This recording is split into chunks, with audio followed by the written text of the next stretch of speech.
Hey guys, thanks for joining us today. Throwing a video together to talk about some changes in skill we have when it comes to the responsive choking person, really under 3 special situations we may encounter.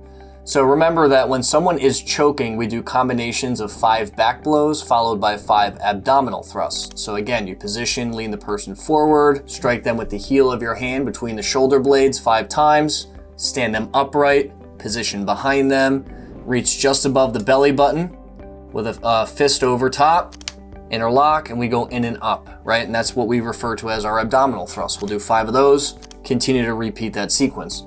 Now remember, when someone is pregnant, or maybe they're too large in size to where you can't physically overlap your hands, or if the person's in a wheelchair or bedbound, we might have to modify the skill of the actual abdominal thrust. So in these situations, what we want to do, especially for pregnancy, is give what we call a chest thrust.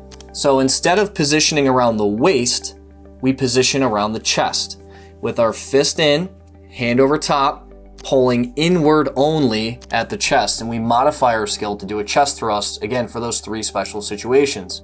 So hopefully you guys enjoyed today's video, found some value in that, learned something new. And if you have any questions, feel free to reach out. Thanks.